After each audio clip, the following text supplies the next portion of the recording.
예상한 대로 야권 분열로 새누리가 170석 내외 압승을 해요. 그렇게 되면 호남이 응집한 국민당이 여당과 합당을 하는 겁니다. 아니, 그건 웃을 일이 아니라 저는 분명하게 예견을 했어요. 광을 어디다 파는 게 낫냐. 그리고 박지원 씨나 박주선 씨나 이런 몇몇 분들이 계속 해온 말이 있어요. 내각제가 좋다. 이게 뭐냐면 합치면 200석 되니까 이원 집정제 하면 실권 없는 대통령 안철수 주고 그리고 합당을 한 상태에서 이 실권 내각에 곁가지라도 먹을 수 있는 거 아니에요? 호남 다선 의원들이. 그렇게 해갖고 광 팔아서 서자 노릇 하려고 결심들을 했던 거예요. 그런데 이번 결과로 보자면 아마 그렇게 안 할 겁니다. 광을 어디다 팔겠어요? 민주당에다 팔라고 하겠죠? 더민주에다가. 그림이 완벽하게 다른 그림이 이제부터 그려지기 시작하는 겁니다. 내려오는데 김청수가 그러더구만요. 이제 아수라장이 벌어질 것이다. 맞습니다. 근데 희망을 갖고 있는 아수라장이죠. 그렇게 쳐다보게 됐습니다. 안녕하세요. 김갑수입니다.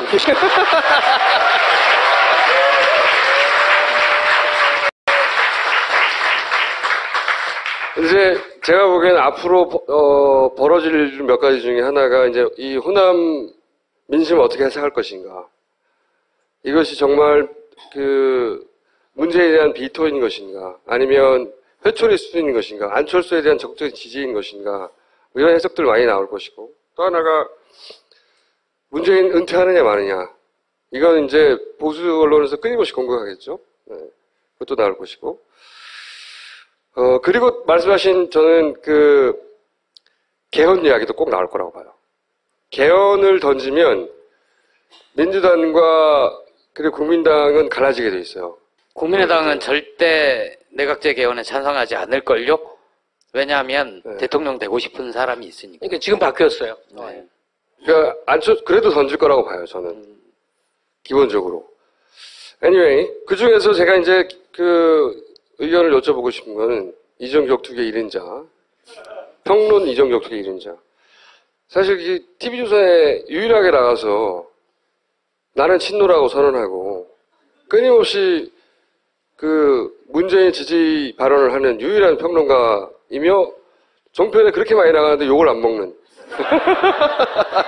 유일한 평론가이며 아무데나 막 나가는 살림에는 도움이 되시겠어요?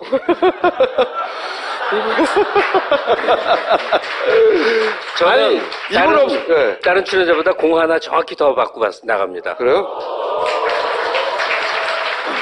근데 거기서도 구색을 맞춰야 되니까 누군가 불러야 되는데 잘못 불렀어. 오늘도 네. 내 앞자리에 조갑재 씨가 네. 발언 중에 문재인을 지지하는 극좌파들은 이 표현을 써요. 극좌. 네. 저는 단 한 단어도 안 참습니다. 그때부터 프로그램이 개판이 나버렸어요. 극좌파요? 극좌파요? 극좌파가 누구죠? 어떤 사람이에요? 극좌파 말해보세요. 그러니까 뭐 사회자 잘생긴 사람 누구야? 판 진행하는 사람이. 윤종호인가요? 예? 윤종호? 아니 판이라고 왜? 그렇다고 치고 그거 아는 필성들 네. 아들. 뭐 수습을 해요. 그래서 이 얘기가 흘러서 선생님 같은 극우는요? 그랬더니 대한민국의 극우는 단 한 명도 없습니다. 또 이래요. 제 얘기는 그거예요. 내가 누구를 사랑하고 자기 신념이 있으면 어떠한 경우도 참지 말아라. 그리고 내 의견을 돌려서 말하지 말아라. 상대방에게 동의를 얻기 위해서 이리 돌리고 저리 돌리고 선한 척 하지 말아라. 있는 그대로 말해라. 강하게 말하고 때로는 야비해질 필요가 있다. 라고 생각을 하는데 그게 종편 액세서리로 좋은가 봐요. 거기서도 그러니까 이제 김갑수 선생님으로 컨퍼런스를 하는 거예요. 이렇게 한참 편향되어 있는데 김갑수 선생님이 이렇게 막 거기서 7대1, 8대1로 싸우거든요, 보통. 저는 조갑재 씨 얘기가 이해가 가요. 자기가 봐도 자기 오른쪽에 아무도 없거든요. 그러니까 왼쪽은 다 저 멀리 보이니까 극좌인 거죠. 그분은 거짓말할 사람이 아니에요. 저는 묻고 싶은 게 이제 내일 언론들은 대체로 다 그런 걸 물었을 거란 말이에요. 대이변, 심판론 통했나, 민심은 무서웠다, 이런 게 나갈 건데 16년 만에 여소야대 라고 얘기할 수 있습니까? 선생님 말씀대로라면 이게 애매한 거잖아요. 일단 제가 그 말을 받아서 강조하고 싶은 건요. 앞으로 종편을 포함해서 보수 세력이 강조할 것이 무엇이냐 하는 거예요. 우리가 스스로 인식해야 될 것은 이건 야권의 승리가 아닙니다. 여권의 패배예요. 근데 새누리당의 과반 미달로 새누리당이 국민의 심판을 받은 일이지 야권이 전열을 정비해서 여권을 이긴 선거가 아니란 말이죠. 만약에 분당되지 않고 더 결집을 했더라면 야권이 이번에 170, 180석 먹었겠죠. 승리하지 않았어요. 다만 이제 전열을 정비할 수 있는 교두보가 마련이 되고 그리고 여권이 기세등등하던 게 이제 재편될 위기에 처하고 여러분들 지금 우리가 여당으로 분류하는 게 하나의 당인 경우가 얼마나 있었어요. 항상 국민당도 있었고 그전 정주영 국민당도 있고 호남 자민련도 있었고 뭐 이회창이 만든 당이 뭐죠? 선진당 그런 당도 있고 뭐 이름 굉장히 많죠. 늘 여러 갈래로 나뉘어 있기 때문에 지금 이것은 신사당 체제로 흐름을 보이고 있다고 저는 봐요. 여권이 분당될 확률도 상당히 높습니다. 원래는 이 결과가 아니었다면 신3당 합당이었을 겁니다. 신합당, 3당 합당은 뭐냐면 새누리와 호남이 하나의 당으로 합쳐버리는 그 과정이죠. 그걸 볼 뻔했는데 다행히 지금 그렇게 될 확률은 적습니다. 어쨌든 첫 번째 국민이 새누리의 정책 기조, 즉 박근혜 정권에 대해서 심판을 내렸다. 이거 하나를 명확히 해야 된다. 이렇게 생각을 합니다. 그 국민당 호남 석권에 대해서 어떻게 해석하세요? 호남의 뭐 문재인 홀대론이나 그것이 어떻게 만들어졌는가에 대해서 제가 주구장창 주장했는데 어쨌든 결과로서 이제 호남의 위상 혹은 뭐 호남 홀대론이 가야 뭐랄까요 어떻게 해체해야 하는 것인지. 제가 지난주 파파이스를 봤는데 전남대 철학과 교수분이 하나 오셨죠? 네. 그분이 정답을 다 말했는데 아직도 이상해요. 호남이 소외감과 박탈감과 분노를 갖고 있는 건 현실적 사실 아니에요. 네, 그렇죠. 그걸 부정하면 아무것도 출발되지 않죠. 그리고 그것은 아주 뿌리 깊은 내력을 갖고 있습니다. 가령 저를 예를 들면 저는 마음의 고향이자 실제 부모의 고향이 이북이에요. 그러니까 평안남도 강서인데 지역 감정이란 걸 느낄 여지가 별로 없는데 여기 오는 택시에서 택시 기사가 그 말에 저는 충청도 사람인데 노웅래를 찍어서 좀 그렇다 찝찝하다 그런 얘기를 해요. 내가 어디서 태어난 거하고 내가 지금 어떤 정치인을 지지하는 게 왜 관계가 있지? 그러나 그렇지 않더라고. 특히 호남 갖고 타고 있는 관계 이렇게 만들었죠. 예. 근데 네. 호남이 갖고 있는 분노와 박탈감이라는 실체가 당연히 박근혜를 향해서 보수 여권을 향해서 치밀어야 되는데 그게 이상하게 휘어서 현재 문재인에게 와 있죠. 왜 문재인에게 와 있냐고 따지면 안 되죠. 새누리당 김무성이나 이 늙은 의원들이 뭐 잘못했습니다 하고 엎드려 절을 해요. 그럼 쇼한다고 그러죠. 그런데 표가 나와요. 왜 그럴까? 새누리당 그 지지자들은 그래요. 저거 쇼하는 거 알아. 하지만 저 높고 대단한 사람들이 저렇게라도 해줄 때는 하고 마음이 풀려요. 내가 문재인 대표였다면 이 모든 갈등이 그전부터 있다 하더라도 폭발된 거는 그 새정치연합 대표 경선 때 벌어진 거 아닙니까? 그렇죠. 예, 박전하고 결정적으로 해서 호남 사람들 이건 이제 더 이상 내 당이 아니야 이랬다는 거 아니에요? 본인이 당선되기 위해서 적극적으로 활용했죠. 호남 홀대론과 그 얘기를 다 끄집어냈어요. 아니 박지원이 혼자 떠들어서 그렇게 되는 게 아니라니까요. 그 네. 호남 사람들이 옛날부터 마음속에 그런 응어리가 있는데 끄집어냈다고요, 제 말은. 예, 예, 왔다니까요. 그러니까 제가 문재인이었다면 이게 얼마나 심각한 문제인지를 첫째 깨달았었어야 돼요. 맞는 이야기인데 이게 호남에서 자라고 호남의 정서를 쭉 접하면서 젖어 있지 않으면 대단히 이해하기 힘들어요. 근데 그걸 밖에서. 이해를 못하면 네. 정치 리더가 될 수가 없죠. 그것도 동의합니다. 예. 네. 아니 그래서 문재인 대표가 당 대표를 어렵게 된 다음에 제일 먼저 했어야 될 일은 양산의 집을 팔고 광주로 이사를 왔어야 돼요. 그죠? 아니 뭘 박수를 치고 그래. 종편에선 쇼라고 하겠죠? 네. 그러나 광주나 전라남북도의 도민들은 그렇게 생각을 해요. 오죽하면 우리 마음 살라고 저 짓까지 하냐. 아이고 쯧쯧 불쌍해 하면서 받아준단 말이에요. 그거를 맨날 며칠 몇 달 계속 했었어야 된단 말이죠. 종편만큼 집요하게. 전 문재인 대표가 아니했다고 생각해요. 정말 아니했던 거예요. 이걸 이렇게 추스릴 줄 몰랐던가 하고 사태가 여기까지 온 데에 대해서 문재인 대표 책임론을 묻는다면 그 정서적 차원에 대해서 둔감했거나 아니했거나 무대책이었어요. 이 부분은 그건 제가 좀 아는데 궁금해했어요. 끊임없이.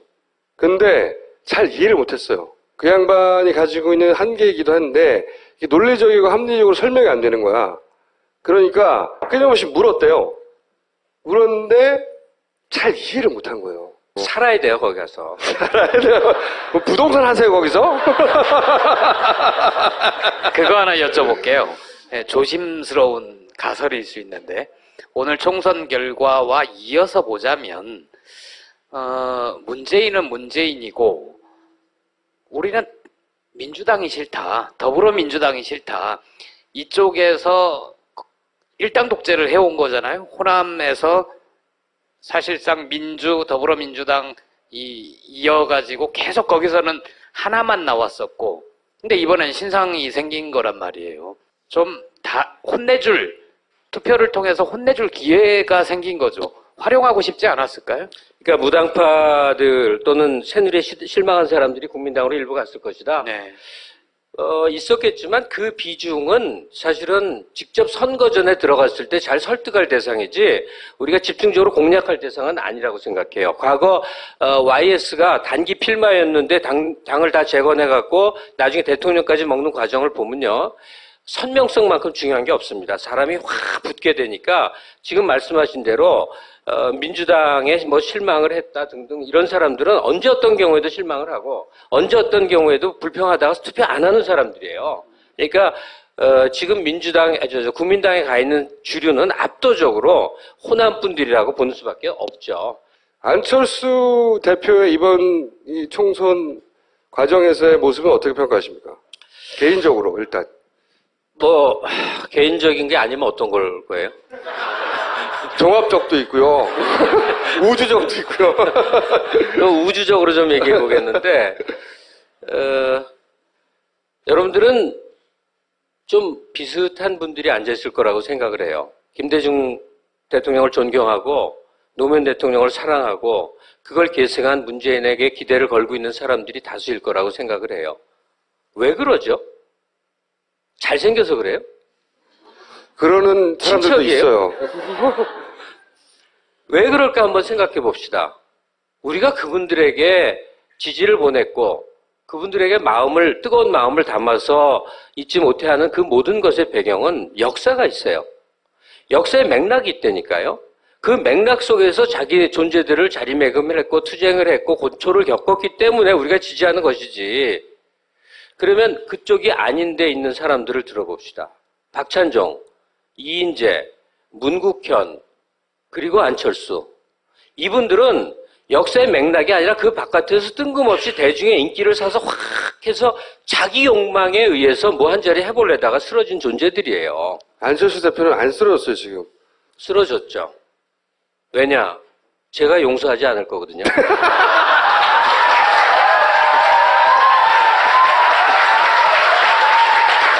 절대로 용서하지 않습니다. 절대로! 다음 총선에서 김갑수 씨 출마 선언을 미리 들으셨어요? 출마 얘기를 몇 번 들었는데 정말 웃겨요. 내가 그렇게 좋은 사람인 줄 아세요? 국회의원을 한다는 건 내 사생활을 다 포기하는 거예요. 그리고 지금이 돈도 더 잘 벌어요. 여자도 슬금슬금 만나도 뭐라고 안 해요. 내가 미쳤냐고. 왜 국회의원을 해? 만약에 그런 거 방송으로 막 얘기해도 돼요? 괜찮아요. 죽어도 해야 되는 게 도리면 하겠지만 그게 좋은 일이라면 전 절대로 안 합니다. 첫째, 모르는 사람하고 악수를 하는 짓을 왜 하냐고. 난 그건 너무 싫어요. 그래서 사생활이 훨씬 중요하기 때문에. 그런데 그냥 좀 공허한 얘기일 수도 있는데 제가 어쩌다 강연 같은 걸 해요. 그러면 항상 주장하는 게 내가 어찌어찌해서 21세기에 살게 됐지만 나는 이 21세기가 너무 싫다. 나는 20세기에 살 것이다. 그리고 생각보다 오래 안 살 거야. 이제 58세인데 조금 더 견디다가 빨리 갈 거예요. 제 계획이에요. 그러나 내 마음과 글쎄요. 지켜보겠어요. 나는 20세기에 살 거라는 생각을 너무나 많이 하는데 그게 단순한 노스텔지아가 아닙니다. 왜냐하면 우리가 공부한 인류의 대부분은 귀족정이었어요. 왕위 위에 있든 뭐가 있든. 즉 소수의 사람이 다수의 사람을 부리고 사는 게 당연한 역사였어요. 귀족정은 왜 가능하냐면 그 귀족이 있는 게 당연하다고 생각하면 귀족정이 존립하는 거예요. 그 귀족정이 지금 없어졌다가 100년 만에 다시 생기고 있어요. 과거는 신분 귀족이었는데 지금은 경제 귀족이에요. 흙수저 어쩌고가 그건데 만약에 지금 경제 귀족, 즉 돈을 많이 소유한 사람이 모든 걸 갖는 걸 그건 당연하지. 저 사람은 있는 사람이니까. 저 사람은 재벌 오너니까. 저 사람은 3대가 그렇게 부자니까 라고 인정을 하면 드디어 계급체제가 완성되는 거예요. 즉 귀족 사회가 다시 완벽하게 도래하고 있더라고. 저는 그런 세상에 살기가 싫어요. 인류사에 딱 1세기 동안 귀족이 없는 사회 대중의 시대를 살아봤어요. 그게 20세기예요. 그랬더니 어떤 일이 벌어졌냐면 대중이 풍요로워져 봤던 거예요. 중산층이 그때 처음 생긴 거예요. 대중이 인류 역사상 최초로 여행도 가고 무슨 여러 가지 인간의 재반 권리도 누리고 자유로워받고 경제적 지위를 누렸던 유일무이한 지난 100년 동안이 혁명, 내란, 대전, 카타스트로피 온갖 일의 과정 동안에 형성이 됐다가 지금 다시 붕괴되고 새로운 귀족정으로 들어가고 있어요. 왜 이렇게 거창한 얘기를 했냐면 우리가 사랑하는 사람들은 20세기에 추구했던 가치, 공화정의 가치, 민주주의의 가치 뭐 이런 것 때문에 자기를 던졌던 사람들이에요. 그게 김대중이고 노무현이고 문재인이에요. 그 가치의 실현의 과정에서 정말로 삽 한 번 보탠 적이 없는 뜬금없는 사람이 대중의 인기를 토대로 해갖고 그 아장아장 걸어다니면서 뭐뭐 할 거예요. 아장아장 너무합니다. 아장아장. 더민주는 조폭이에요. 정말로 용서가 안 됩니다. 거기에 휘둘린 분들에 대해서도 그렇지만 휘둘린 사람들은 언제나 그래요. 제가 당이 중요하다는 얘기를 항상 하고 느끼게 되는데 동일한 사람이 우연하게 친구 따라서 민주당으로 갔을 때와 우연히 친구 따라 새누리당 의원이 됐을 때 정반대 얘기를 하게 됩니다. 그래서 당이 중요한 거예요. 그런데 그분은 정말로 한국 역사에 대해서 조금이라도 이해하는 바가 있을까? 자기가 정치인이 돼서 무엇을 할지에 대해서 정말로 고민해 본 바가 있었을까? 이 정도면 더민주에게 좋은 결과가 나오는 거예요. 이 정도면. 물론 만약에 분당이 되지 않았고 뭐 이렇게 했다면 사실 과반을 차지할 수도 있었을 거라고 보는데 지금 와서 생각해 보면. 근데 이제 호남에서 본인이 호남이 지지하지 않는 후보가 대선을 승리할 수 없다고 말을 했고, 그리고 어쨌든 호남의 결과는 국민당의 압승으로 끝나갈 것 같고, 이 시점에서 문재인 전 대표가 선택할 수 있는 건 그치만 다른 데에서 이겼잖아 라고 말하는 건 본인 성격도 아니란 말이죠. 일단 예상을 어떻게 하십니까? 예상을. 일단 답을 말했잖아요. 이사 가시라고. 늦게라도. 아무 말도 안 하고 이사 가요 그냥? 그거죠. 이사 가는 게 정계 은퇴나 대선. 대선을 어떻게 하실 것입니까? 이사 가려고 합니다. 하여간 원하지 않은 폭격을 인생살이 중에 맞게 돼요. 사실 호남은요, 좀 못 사는 것 때문에 분해하지 않아요. 못 사는 게 원통하긴 해도 제일 분해하는 건 멸시받는 거예요. 호남 멸시가 가장 심각한 건데 한 번도 그래 본 적이 없는 문재인에게 그 화살이 이제 돌아왔죠. 사실 억울한 점이 분명히 있긴 있어요. 억울한 정도가 아니죠. 왜냐하면 문재인이나 노무현 세력이야말로 영남에서 빨갱이 소리 들어가면서 아니 김대중을 지지해야 된다고 그때 빨갱이 소리 들었거든요. 그때 당시에 호남 혹은 김대중을 지지하는 것은 요즘 젊은 분들은 잘 모르시겠지만 김대중과 빨갱이는 동의어였어요. 근데 김어준 총수가 저럴 때는 참 내가 보기에 어리석어 봬요. 문재인에게 더 씌워진 호남 홀대를 호남에 있는 장사, 미사, 동네 아저씨, 아줌마들이 그거 억울한 누명이라는 거 모를 줄 아세요? 다 압니다. 호남 동네 사람들 다 알아요. 그러나 억하심정이라는 게 있어요. 그렇게 푸는 겁니다. 그렇기 때문에 문제는 더 죽도록 맞는 수밖에 없어요. 나중을 위해서 죽도록 맞아야 돼요. 저것도 맞는 부분도 있고 또 틀린 부분도 있다고 생각해요. 그렇게 생각하지 않는 사람이 존재하는데 그 사람을 존재하지 않는 것처럼 만드는 거예요. 이 프레임의 해명하지 힘이라는 말라니까요. 거. 예? 문재인에게 덧씌워진 호남 홀대론이 사실이 아닙니다라고 설명하지 말라고. 그건 동의해요. 그건 정서의 해석하지 문제니까. 말고. 근데 그냥 제 말은, 가만히 있어야 된다는 얘기예요. 제 말은 뭐냐면, 그렇게 생각하지 않는 사람이 분명히 존재하거든요. 그렇게 생각하는 사람도 존재해요. 그렇게 생각하지 않는 사람이 이만큼이나 존재하는 걸 안 보이게 만드는 게 프레임의 힘이라고. 그게 언론을 장악한 자들의 힘이고. 김어준 총수. 네. 노조를 파괴하는 법이 있어요. 노동조합을 귀찮아서 사장들이 파괴시키는 전략이 있습니다. 제 1번이 뭔지 아세요? 노조를 파괴하는 법. 분열시키는 거죠. 에이, 그건 굉장히 어려워요. 제 1번은 사장이 노조한테 매맞는 겁니다.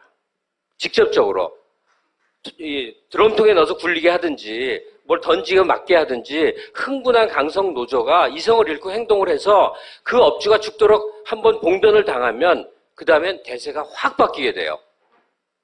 여기까지만 말하면 방법이 충분히 설명됐다고 그래서 이제 생각해요. 문재인 대표가 드럼통에 들어가가지고 무동산에서부터 막 굴러가지고 여기저기 부딪히고 그러는 거잖아요. 아니요, 호남 분들이 강성 노조란 뜻은 아니지만 네. 누군가에게 아니, 지금 이해했어요. 이용되고 있어요. 저 해법도 맞아요. 정서를 해결할 수 없다는 것도. 그런데 그렇게 이렇게 쩔쩔매거나 두드려 맞는 모습은 어떤 또 한편에 상처를 주냐면 그 문재인을 사랑하거나 지지하는 사람들에게 또 상처를 줘요. 근데 호남에도 분명히 그런 분들이 많이 있어요. 존재하지 않는 것처럼 굴어서는 안 된다는 거지. 호남 전체를 하나의 그런 상처받은 문재인을 때리고 싶은 사람의 덩어리를 보면 안 되는 거거든요. 그것도 큰 오류거든요. 그렇게 되면. 그런데 네.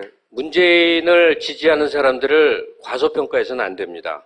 그 사람들이 뭐 친노라고 표현이 되든 뭐라고 표현이 되든 좋은데 어떤 사람들이냐면 노 대통령 돌아가셨을 때 시청 앞에서 죽도록 울었던 사람들이에요. 그 사람들은 자기 생명이 있는 한 안 변합니다. 그 사람들이 500만이에요. 죽어도 안 변합니다. 친노 맞네, 친노 맞아. 네.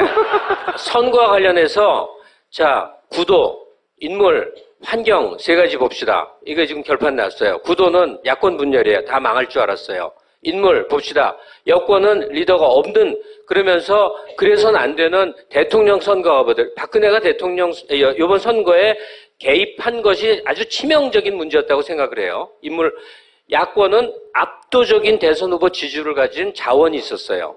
환경, 경제가 무지하게 나빴는데 감췄지만 사람들 생활 속에 있는 건데 어떻게 감추냔 말이에요. 여러분들 제가 50 때 저렇게 나쁜 놈들이 대통령을 하고 국사를 좌우하는데 왜 시민들이 가만히 있지? 정말로 이해를 못했다가 세월이 지나서 깨달았다니까요. 왜 시민들이 민정당에 표를 찍었게요? 살기가 괜찮았던 거예요. 사람들은 경제 변수에 좌우됩니다. 지금 야권이 선거운동을 잘해서 그래서 희망을 보이게 된 것 같아요? 전혀 아닙니다. 선거운동 하는 거 보면 맨날 춤춰요. 모여서 춤춘다고 표를 주냐고. 그런데 좌우간 울 수는 없잖아. 좌우간 새누리가 개박살이 났어요. 이유는 단 하나예요.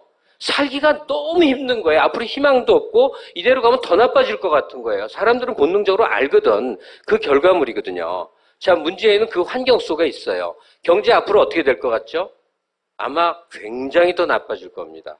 거의 이렇게 지금은 이런 거죠. 이렇게 벼랑이 있는데 벼랑으로 굴르기 전에 이렇게 야권이나 진보 인사들이 막 매달려서 막 막고 있는데 벼랑으로 막 가는 중이에요. 아마 굴러 떨어질 것 같아요. 아마 정말 미중이에요. 우리는 성공 시대를 30년 사니까 맨날 잘 될 줄 아는데 망한 나라의 사례를 열심히 보세요. 멕시코, 아르헨티나, 필리핀 맨날 얘기하지 않습니까? 우리 망할 거거든요.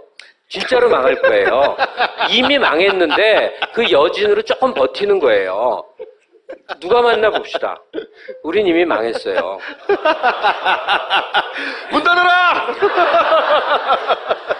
그 말씀 중에 새누리당이 망했다고 하는데 사실 그거는 출구조사 결과를 보고 말씀하시는 거잖아요. 망했죠. 우리나라는 망했을지 몰라도 새누리는 망하지 않았죠. 저는 이렇게 보는데 일단 박근혜 대통령 레임덕이 왔죠.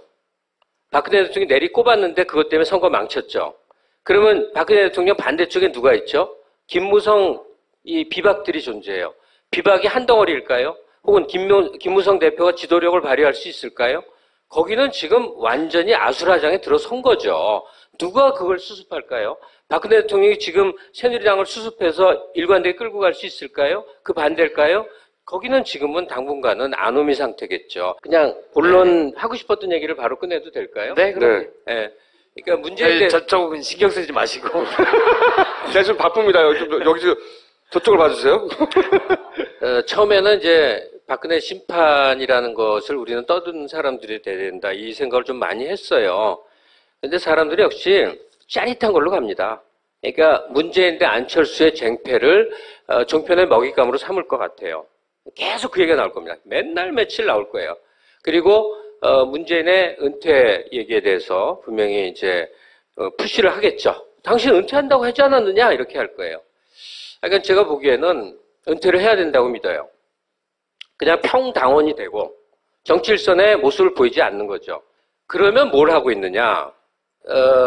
이사부터 가고 나서. 이사. 네. 이사는 좀 가셨으면 좋겠는데. 네. 그냥 아주 짧게 결론부터 얘기하자면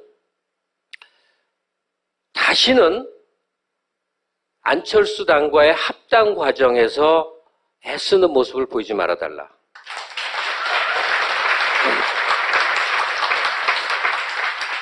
지난 대선 때 문재인 후보가 후보도 아니라 안 할래? 그럼 관도. 그러고 밀고 나갔어도 과정은 똑같았고 결국 단일 후보가 돼서 대선을 먹었다고 저는 생각해요. 우리는 결기 있는 지도자를 원해요. 죽음의 사선을 몇 번이나 건너든 문재인 대표가 고생 별로 안 했어요. 김대중 대통령 고생한 거 잘 아시잖아요. 노 대통령은 목숨까지 내놓은 사람이에요. 그러니까 문재인 대표가 지금까지 한 고생 정도는 고생으로 볼 것도 없는 거고 본인이야 힘드시겠지만 그렇게 해서 또 우리가 단련시켜 나가는 건데 이제부터 뭘 하실 거냐 하는 건데 더민주의 연장에서 활동하지 마시고 야권 전체를 아우르는 행보를 보일 수 있어야 될 겁니다. 더민주, 국민의당, 정의당 사이를 보폭을 넓히는 거예요. 어쨌든 야권 전체를 아우르는 행보를 보이는 리더십, 그러니까 리더로서의 행동인데 너무 나서지 않게, 너무 드러나지 않게 하여간 두 가지 과제에 대해서 자기 목소리를 쌓아가야 된다고 생각해요. 기질에는 안 맞을지 모르지만 그 두 가지는 뭐냐면 제가 역사의 물결 속에 있다고 아까 말씀드렸잖아요. 이 DJ나 노무현 대통령이나 이제 우리가 역사를 풀어야 가는 사람들이 있어요. 이 귀족정을 공고히 하려는 새누리와 그 주변부의 사람들이 있는 반면에 그 반대쪽에 있는 사람들은 그걸 깨는 사람들이에요. 그래서 공화정을 완성시키고자 애쓰는 사람들이에요. 그 과제 두 가지가 하나는 재벌 해체일 겁니다. 한국 사회 모든 모순의 출발점이 재벌이 4세 경영까지 내려오면서 그 집안 친척이 많아져서 산업의 모든 부분을 다 잡아먹어서 지금 우리는 망그러지고 있는 거거든요. 사실은 굉장히 보수적인 이 철학을 가진 사람들도 재벌 해체를 얘기를 합니다. 재벌이라는 지금의 선단 구조는 해체가 돼야 되는데 누군가 적극적으로 나서서 정치적으로 그걸 풀어야 됩니다. 또 하나는 남북관계 복원입니다. 이거는 한 발만 디뎌도 종북 소리 들을 거예요. 종북 소리 들어도 돼요. 그리고 그 과정에서 문재인 대표 감옥살이 좀 해도 돼요. 그래도 된다니까. 하여간 남북관계 복원과 재벌 해체 두 과정의 이론적이고 실천적인 모습을 야당 전권을 아울러서 행동화하는 과정을 문재인 대표가 온몸을 던져서 보여주길 바랍니다. 3당 합당이었을 겁니다. 신합당, 3당 합당은 뭐냐면 새누리와 호남이 하나의 당으로 합쳐버리는 그 과정이죠. 그걸 볼 뻔했는데 다행히 지금 그렇게 될 확률은 적습니다. 어쨌든 첫 번째 국민이 새누리의 정책 기조, 즉 박근혜 정권에 대해서 심판을 내렸다. 이거 하나를 명확히 해야 된다. 이렇게 생각을 합니다. 그 국민당 호남 석권에 대해서 어떻게 해석하세요? 호남의 문재인 홀대론이나 그것이 어떻게 만들어졌는가에 대해서 제가 주구장창 주장했는데 어쨌든 결과로서 이제 호남의 위상 혹은 호남 홀대론이 가야 뭐랄까요? 어떻게 해체해야 하는 것인지. 제가 지난주 파파이스를 봤는데 전남대 철학과 교수분이 하나 오셨죠? 네. 그분이 정답을 다 말했는데 아직도 이상해요. 호남이 소외감과 박탈감과 분노를 갖고 있는 건 현실적 사실 아니에요. 네, 그렇죠. 그걸 부정하면 아무것도 출발되지 않죠. 그리고 그것은 아주 뿌리 깊은 내력을 갖고 있습니다. 가령 저를 예를 들면 저는 마음의 고향이자 실제 부모의 고향이 이북이에요. 그러니까 평안남도 강서인데 지역 감정이란 걸 느낄 여지가 별로 없는데 여기 오는 택시에서 택시 기사가 그 말에 저는 충청도 사람인데 노웅래를 찍어서 좀 그렇다 찝찝하다 그런 얘기를 해요. 내가 어디서 태어난 거하고 내가 지금 어떤 정치인을 지지하는 게 왜 관계가 있지? 그러나 그렇지 않더라고. 특히 호남 갖고 타고 있는 관계 이렇게 만들었죠. 예. 근데 네. 호남이 갖고 있는 네. 발언 중에 문재인을 지지하는 극좌파들은 이 표현을 써요. 극좌. 네. 저는 단 한 단어도 안 참습니다. 그때부터 프로그램이 개판이 나버렸어요. 극좌파요? 극좌파요? 극좌파가 누구죠? 어떤 사람이에요? 극좌파 말해보세요. 그러니까 뭐 사회자 그 잘생긴 사람 누구야? 그 저 판 진행하는 사람이 윤종호인가요? 예? 윤종호? 아니 그 판이라고 왜? 그렇다고 치고 그거 아는 잘 추정들 안 돼요. 뭐 수습을 해요. 그래서 이 얘기가 흘러서 그 선생님 같은 그분은요, 그랬더니 대한민국에 그분은 단 한 명도 없습니다. 또 이래요. 제 얘기는 그거예요. 내가 누구를 사랑하고 자기 신념이 있으면 어떠한 경우도 참지 말아라. 그리고 내 의견을 돌려서 말하지 말아라. 상대방에게 동의를 얻기 위해서 이리 돌리고 저리 돌리고 선한 척 하지 말아라. 있는 그대로 말해라. 강하게 말하고 때로는 야비해질 필요가 있다. 라고 생각을 하는데 그게 종편 액세서리로 좋은가 봐요. 거기서도 그러니까 이제 김검수 선생님으로 컴프라치를 하는 거예요. 이렇게 한참 편향되어 있는데 김검수 선생님이 이렇게 막 거기서 7대1, 8대1로 싸우거든요, 보통. 저는 조갑재 씨 얘기가 이해가 가요. 자기가 봐도 자기 오른쪽에 아무도 없거든요. 그러니까 왼쪽은 다 저 멀리 보이니까 극좌인 거죠. 그분은 거짓말할 사람이 아니에요. 안철수에 대한 적극적인 지지인 것인가 이런 해석들 많이 나올 것이고 또 하나가 문재인 은퇴하느냐 마느냐 이건 이제 보수 언론에서 끊임없이 공격하겠죠. 네. 그것도 나올 것이고 그리고 말씀하신 저는 그 개헌 이야기도 꼭 나올 거라고 봐요. 개헌을 던지면 민주당과 그리고 국민당은 갈라지게 돼 있어요. 국민의당은 절대 내각제 개헌에 찬성하지 않을걸요? 왜냐하면 대통령 되고 싶은 사람이 있으니까. 그러니까 지금 바뀌었어요. 그러니까 그래도 던질 거라고 봐요, 저는. 기본적으로. Anyway, 그 중에서 제가 이제 그 의견을 여쭤보고 싶은 거는 이정규 격투기의 1인자. 평론 이정규 격투기의 1인자. 사실 이 TV조선에 유일하게 나가서 나는 친노라고 선언하고 끊임없이 그 문재인 지지 발언을 하는 유일한 평론가이며 종편에 그렇게 많이 나가는데 욕을 안 먹는 유일한 평론가이며 아무데나 막 나가는 살림에는 도움이 되시겠어요?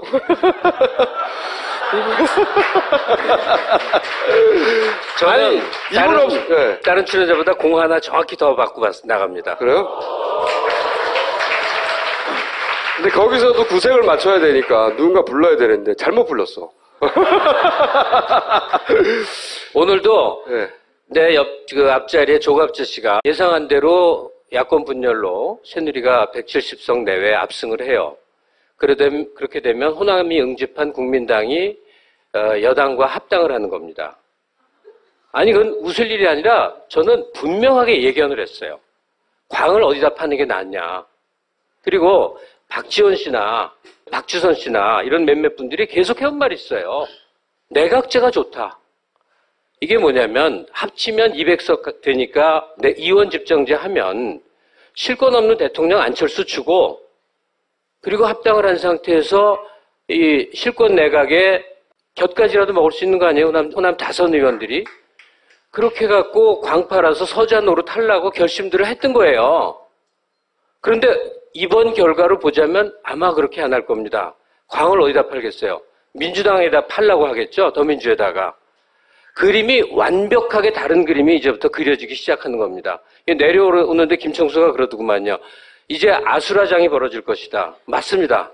근데 희망을 갖고 있는 아수라장이죠. 그렇게 쳐다보게 됐습니다. 안녕하세요. 김갑수입니다.